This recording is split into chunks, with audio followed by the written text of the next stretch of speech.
et gouverner divine. Tonight I'll be reading to you The Hobbit. This is a trial run, and just to test out reading to you. If you like this, I'd really appreciate it if you could let me know. But also if there's anything that I can improve on, then let me know that too in the comments. I'm going to begin.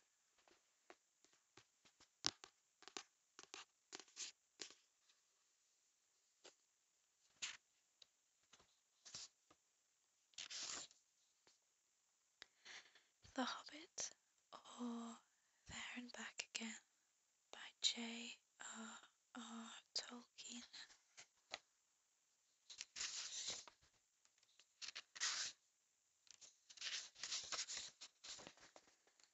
Chapter 1. An Unexpected Party. In a hole in the ground there lived a hobbit. Not a nasty, dirty, wet hole, filled with the ends of worms and an oozy smell, nor yet a dry, bare, sandy hole, with nothing in it to sit down on or to eat. It was a hobbit hole, and that means comfort. It had a perfectly round door like a porthole, painted green, with a shiny yellow brass knob in the exact middle. The door opened onto a tube-shaped hall like a tunnel, a very comfortable tunnel, without smoke, with panelled walls and floors tiled and carpeted, provided with polished chairs, and lots of pegs for hats and coats. The hobbit was fond of visitors.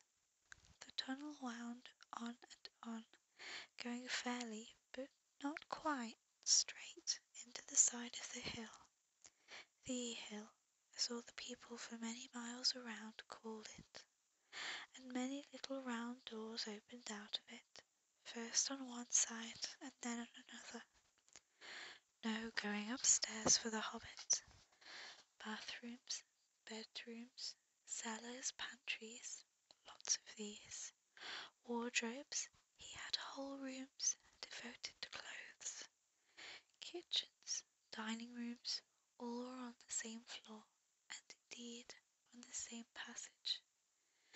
The best rooms were all on the left-hand side going in, for these were the only ones to have windows, deep-set, round windows looking over his garden and meadows beyond, sloping down to the river. This hobbit was a very well-to-do hobbit, and his name was Baggins. The Bagginses have lived in the neighbourhood of the hill for time out of mind, and people considered them very respectable, not only because most of them were rich, but also because they never had any adventures or did anything unexpected. You could tell what a Baggins would say on any question without the bother of asking him. This is a story of how a Baggins had an adventure and found himself doing and saying things altogether unexpected. He may have lost the neighbours' respect, but he gained, well, you will see whether he gained anything at the end. The mother of our particular hobbit. What is a hobbit? I suppose hobbits need some description nowadays, since they have become rare and shy of the big people, as they call us. They are, or were, a little people, about half our height, and smaller than the bearded dwarfs. Hobbits have no beards. There is little or no magic about them, except the ordinary, everyday sort, which helps them to disappear quietly and quickly when large, stupid folk like you and me come blundering along, making a noise like elephants which they can hear a mile off. They're inclined to be fat in the stomach. They dress in bright colours, chiefly green and yellow, wear no shoes because their feet grow natural leathery soles, and thick, warm, brown hair like the stuff on their heads, which is curly, have long, clever brown fingers, good-natured faces, and laugh deep, fruity laughs, especially after dinner, which they have twice a day when they can get it. Now you know enough to go on with. As I was saying, the mother of this hobbit, Bilbo Baggins, that is, was the famous belladonna Took, one of the 3 remarkable daughters of the old Took, head of the hobbits who lived across the water, the small river that ran at the foot of the hill. It was often said, in other families, that long ago one of the Took ancestors must have taken a fairy wife.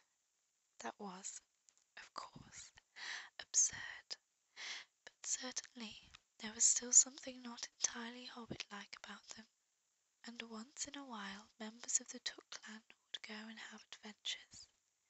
They secretly disappeared, and the family hushed it up, but the fact remained that the Tooks were not as respectable as the Bagginses, though they were undoubtedly richer. Not that Belladonna Took ever had any adventures after she became Mrs. Bungo Baggins.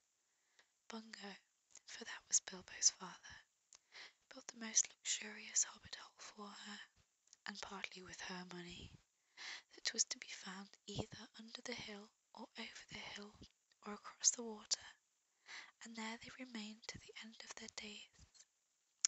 Still, it is probable that Bilbo, her only son, although he looked and behaved exactly like a second edition of his solid and comfortable father, got something a bit queer in his make-up from the Took side, something that only waited for a chance to come out. This chance never arrived, until Bilbo Baggins was grown up, being about 50 years or so, and living in the beautiful hobbit hole built by his father, which I have just described for you, until he had in fact apparently settled down immovably.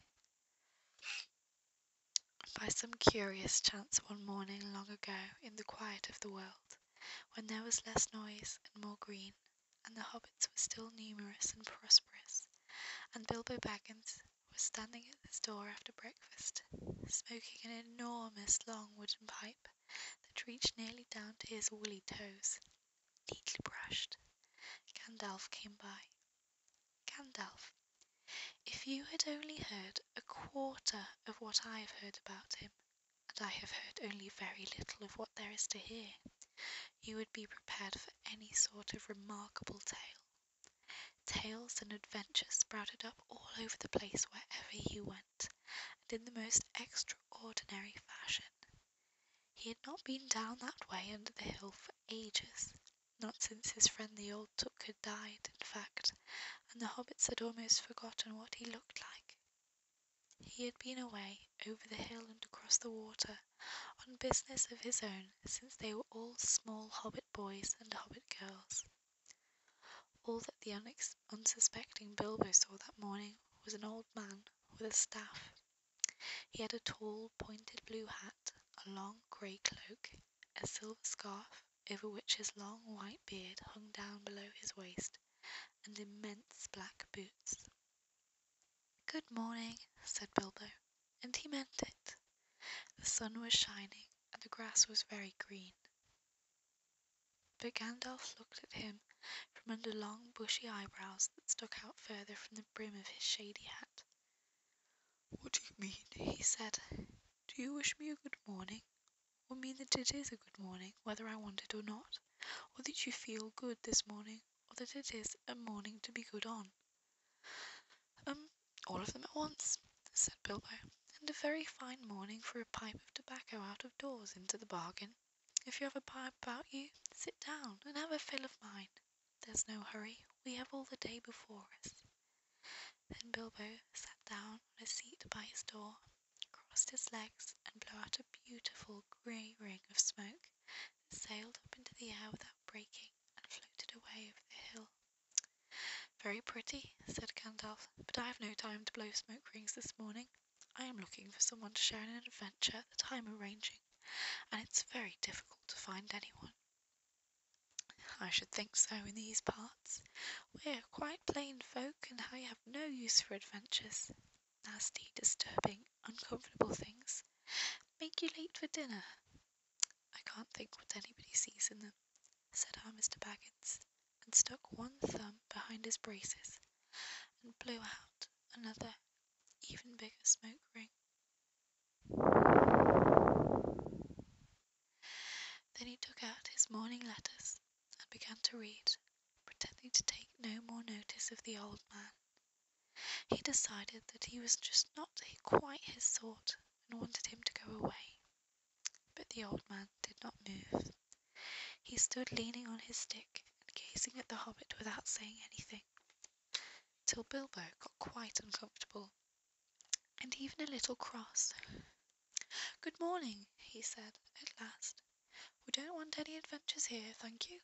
You might try over the hill and across the water." By this, he meant that the conversation was at an end. "What a lot of things you do use good morning for," said Gandalf.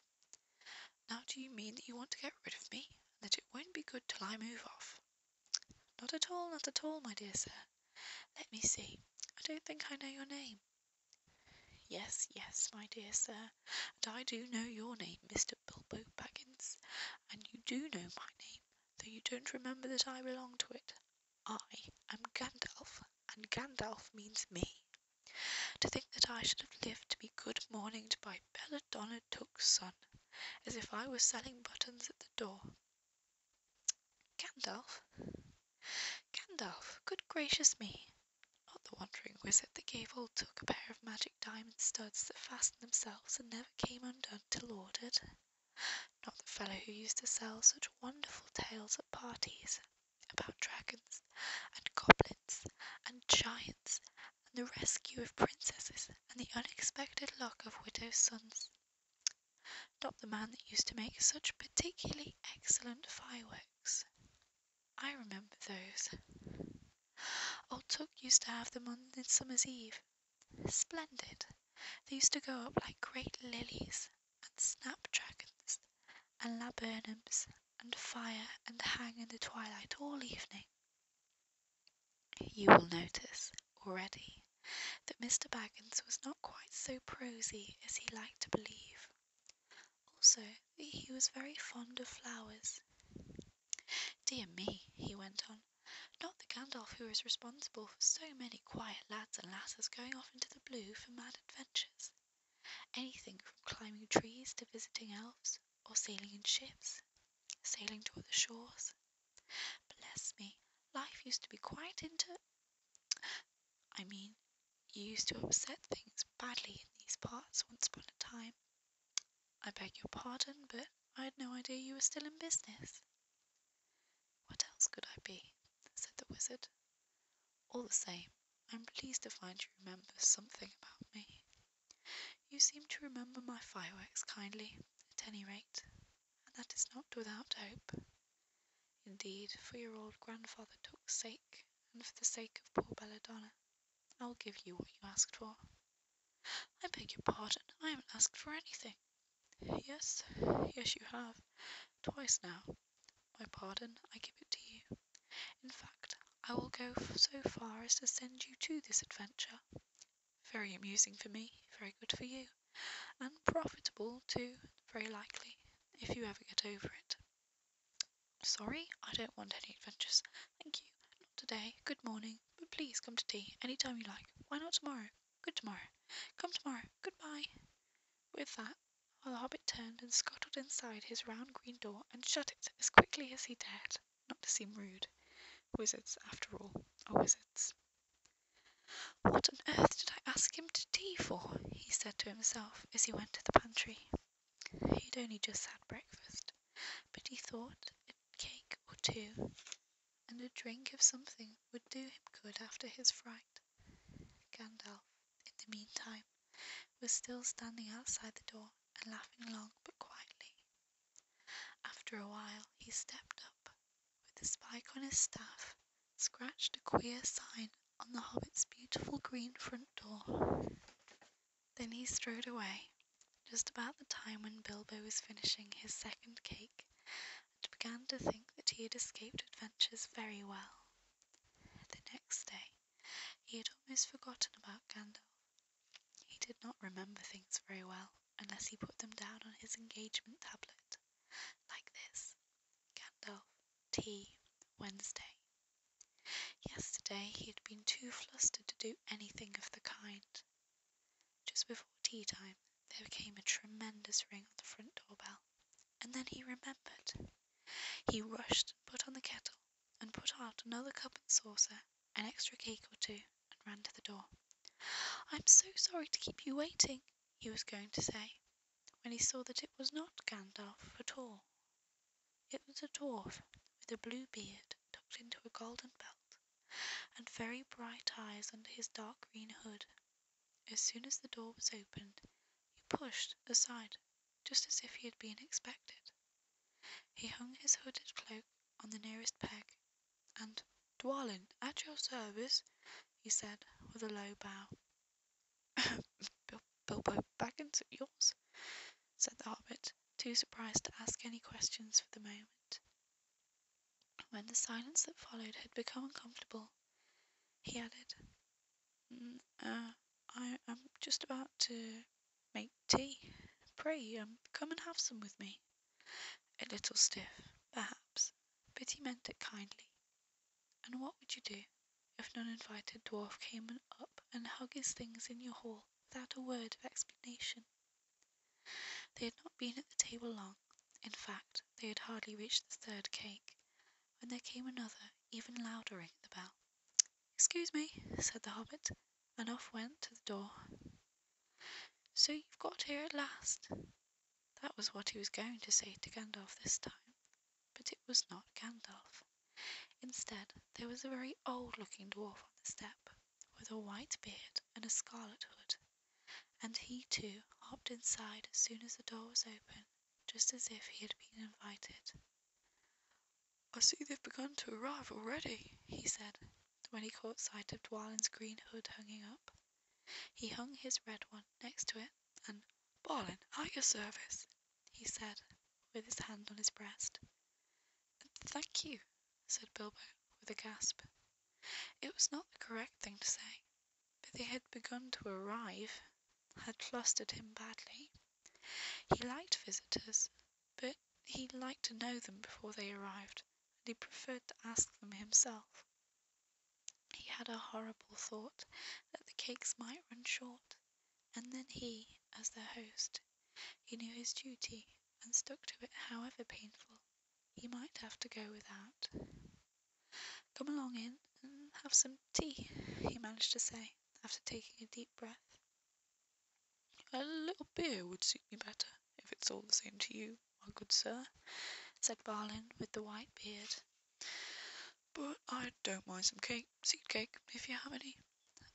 "Lots," Bilbo found himself answering, to his surprise, and he found himself scuttling off, too, to the cellar, to fill a pint beer mug, and then to a pantry to fetch 2 beautiful round seed cakes, which he had baked that afternoon for his after-supper morsel.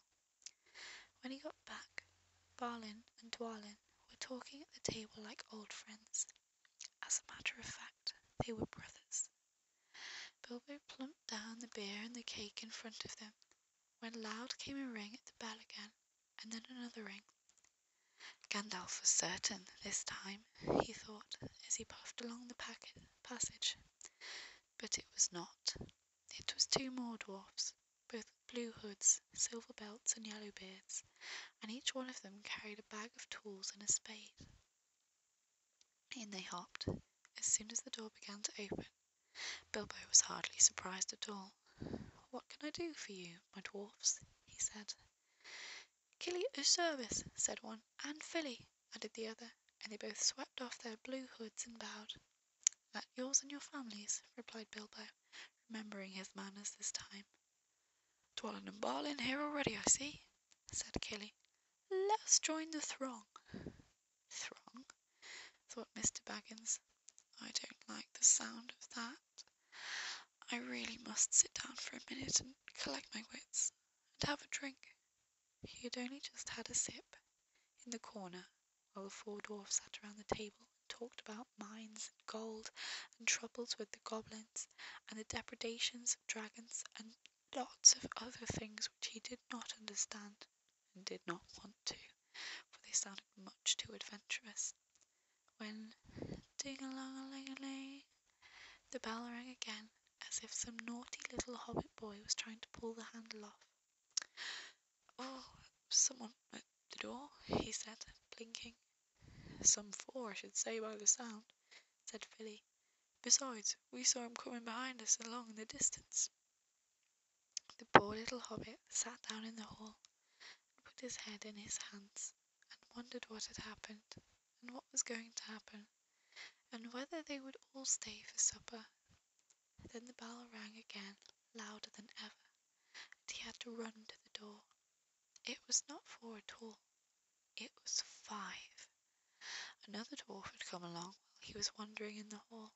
He had hardly turned the knob before they were all inside, bowing and saying, "At your service," one after another.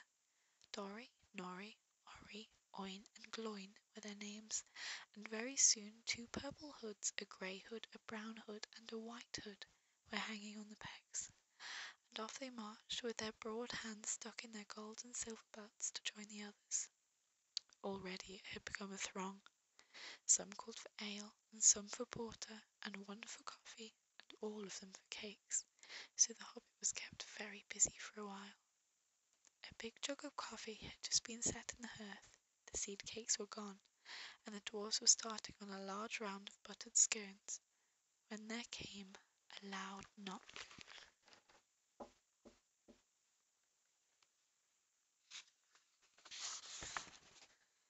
Not a ring, but a hard rat-tat-tat on the hobbit's beautiful green door. Someone was banging with a stick. Bilbo rushed along the passage, very angry, and almost altogether bewildered and bewildered. This was the most awkward Wednesday he ever remembered. He pulled open the door with a jerk, and they all fell in, one on top of the other. More dwarfs, 4 more, and there was Gandalf behind, leaning on his staff and laughing. He had made quite a dent on the beautiful door. He had also, by the way, knocked out the secret mark that he had put there the morning before. "Carefully, carefully," he said. "It is not like you, Bilbo, to keep friends waiting on the mat, and then open the door like a popgun. Let me introduce Biffa, Bofa, Bomber, and especially Thorin." "At your service," said Biffa, Bofa, and Bomber, standing in a row. Then they hung up 2 yellow hoods and a pale green one, and also a sky blue one with a long silver tassel. This last belonged to Thorin, an enormously important dwarf. In fact, no other than the great Thorin Oakenshield himself, who was not at all pleased at falling flat on Bilbo's mat with Biffa, Bofa, and Bomber on top of him. For one thing, Bomber was immensely fat and heavy. Thorin indeed was very haughty, and said nothing about service, but poor Mr. Baggins said he was sorry so many times that at last he grunted, "Pray, don't mention it," and stopped frowning. "Now, we are all here," said Gandalf, looking at the row of 13 hoods, the best detachable party hoods, and his own hat hanging on the pegs. "Quite a merry gathering. I hope that there is something left for the latecomers to eat and drink. What's that? Tea? Ah, no, thank you. A little red wine, I think, for me." "And for me," said Thorin. "And raspberry jam and apple tart," said Biffa. "And mince pies and cheese," said Bofa. "And pork pie and salad," said Bomber. "And more cakes and ale and coffee, if you don't mind," called the other dwarfs through the door. "Put on a few eggs, there's a good fellow," Gandalf called after him, as the hobbits stumped off into the pantries. "And just bring out the cold chicken and pickles. Seems to know much more about the insides of my lorders as I do myself. Seems to know as much about the inside of my larders as I do myself," thought Mr. Baggins, who was feeling positively flummoxed, and was beginning to wonder whether a most wretched adventure had not come right into his house. By the time he had got all the bottles, and dishes, and knives, and forks, and glasses, and plates, and spoons, and things piled up on big trays, he was getting very hot, and red in the face, and annoyed. rusticate and be bother these dwarfs, he said aloud. Why don't they come and lend a hand? Lo and behold, there stood Balin and Dwalin at the door of the kitchen, and Philly and Killy behind them, and before he could say knife, they had whisked the trays and a couple of small tables into the parlour, and set everything out afresh.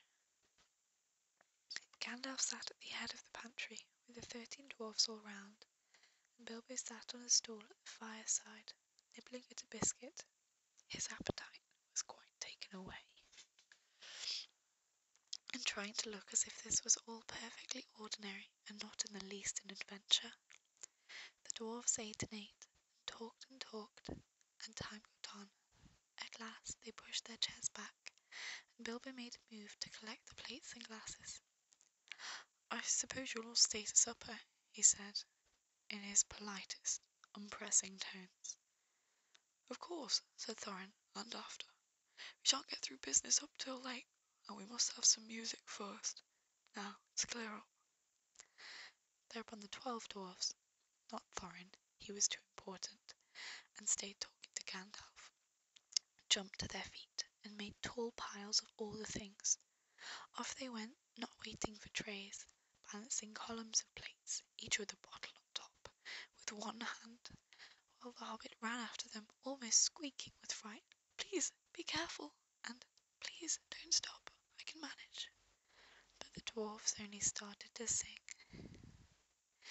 Chip the glasses and crack the plates, blunt the knives and bend the forks, that's what Bilbo Baggins hates. Smash the bottles and burn the corks, cut the cloth and tread on the fat, pour the milk on the pantry floor, leave the bones on the battery mat, splash the wine on every door, dump the cracks in a boiling bowl, pound them up with a thumping pole, and when you've finished, if any are whole, send them down the hall to roll. That's what Bilbo Baggins hates, so carefully with the plates. And of course, they did none of these dreadful things, and everything was cleaned and put away safe, as quick as lightning, while the hobbit was turning round and round in the middle of the kitchen, trying to see what they were doing. Then they went back, and found Thorin with his feet on a fender, smoking a pipe. He was blowing the most enormous smoke rings, and wherever he told one to go, it went, up the chimney, or behind the clock on the mantelpiece, or under the table, or round and round the ceiling. But wherever it went, it was not quick enough to escape Gandalf. Pop! He sent a smaller smoke ring from his short clay pipe straight through each of Thorin's. Then Gandalf's smoke ring would go green, and come back to hover over the wizard's head. He had a cloud of them about him already, and in the dim light it made him look strange and sorcerous. Bilbo stood still and watched. He loved smoke rings, and then he blushed to think how proud he had been yesterday morning of the smoke rings he'd sent up the wind over the hill. Now for some music, said Thorin. Bring out the instruments. I think I will leave you there. I think that's about halfway through chapter 1. I'll try and get part 2 up as soon as possible. And now it's 2 a.m. here, so I'm feeling a bit more sleepy, and I'm going to try to sleep.